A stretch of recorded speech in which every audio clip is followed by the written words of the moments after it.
Have you ever noticed that when you hear someone speak for the very first time, you can actually hear whether they're a leader or not? The bottom line in business is this: if you want to be a leader, you need to sound like one. In this video, I'm going to show you how to develop executive presence when you're speaking. So if you're a leader in business or you want to be, stay tuned. Q&A Tuesday, all your voice questions answered. Hi, I'm Elisa James, Executive Voice Coach and Presentation Trainer, and today we are discussing the sound of leadership. As an executive voice coach for CEOs and business leaders all over the world, many people sign up for training because they need to sound like a leader to be more effective in their role at work. What we are talking about here is the sound of leadership, or executive vocal presence. There are three elements to executive presence in general. Number one is appearance, the way that we show up in person, the way we look. Number two is communication skills, the way we are speaking and commanding when we're speaking. And number three is gravity of vocal tone, the way that our voice actually sounds and whether you're going to be taken seriously. We're going to focus on primarily number two and number three as it pertains to you as a business speaker. Let's start by me asking you this question. When you're speaking at work, does the sound of your voice reinforce the message and establish you as a leader in your field? Or instead, do you feel that it might undermine your credibility?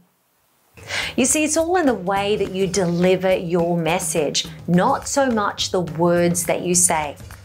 Let me give you an example of a lack of credibility in a sentence. This is such a great opportunity for me. I'm super excited. He doesn't sound excited.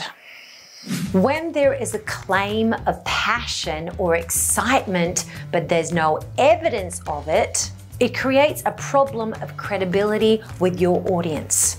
Because you see, there's a disconnect between the words you're saying and the execution or the delivery of those words. So let's fix that now, shall we? 3 keys to vocal presence. Key number 1, preparing your presentation in the right way. Many people know the study that revealed the importance of vocal tone over verbal content, in other words, the words. The study evaluated whether the speakers sounded sincere. They identified that 38% of what we say and whether we're taken seriously is due to tonality, which means the musical inflections that we use during speaking and the pure sound of our voice. Now, 7% is attributed to the words that we say, and 55% is attributed to non-verbal cues, such as posture and facial expressions and hand gestures. However, anyone who's a fan of podcasts will realize the power we have purely with the sound of our voice. There are no visual cues needed to hold someone's attention if they're a good podcaster. So here is what I suggest. When you're preparing your PowerPoint presentation for work, instead of stressing over the content, creating amazing animations and impressive graphs, spend at least 30 to 40% of your preparation time rehearsing your content and vocal delivery of that content. Remember, it's not what you say, it's how you say it that makes an impact. Key number 2, first introductions count. Say your name right. Have you ever forgotten somebody's name less than 5 minutes after you were introduced? It's happened to me. I'm sure it's happened to you too. This could be because of nerves, of course, or simply a lack of focus. But many times it could well be because of the way that somebody's saying their name. If we say our name too fast and drawn together like one word, it can be very hard for people to catch. Like any spoken sentence, tonality and inflection are super important if you want your words to be remembered, even your name. So here's how I would recommend that you introduce yourself to somebody new if you want to sound like a leader.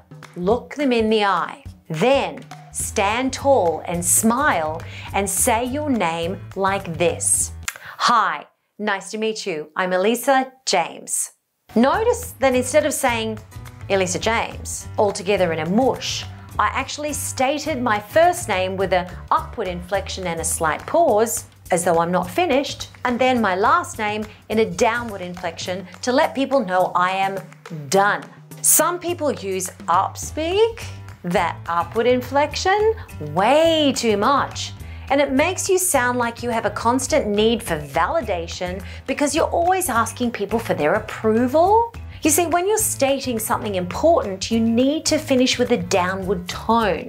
Then what you say will be remembered, including your name. Number 3, matching your personality to your speaking task. Now, many people think that this is the voice that I'm born with, so this is the way that I sound. Not true. If you want to change your body shape or weight, you go to the gym and exercise, right? Voice training is exactly the same.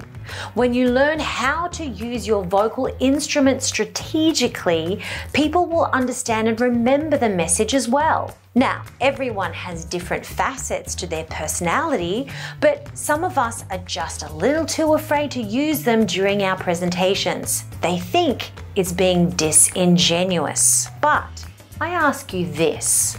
Would you call out in a stern, authoritative tone to prevent your child from running across the street and getting killed? Of course you would. Would you yell out at somebody if they were stealing your car or your bicycle? Naturally, you would be a little angry or maybe even aggressive. What about coaching soccer?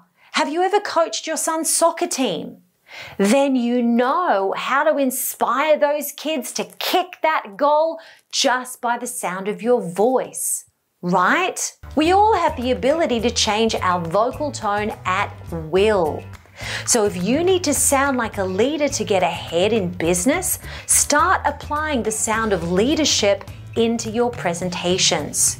Use tonality, downward inflections, and authority to the task that needs it. You can sound like a leader if you practice. If you found this helpful, please share this video with a friend and check out all the other videos on my channel.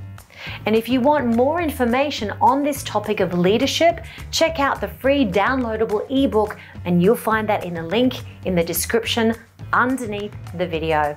I'll see you next time. Bye.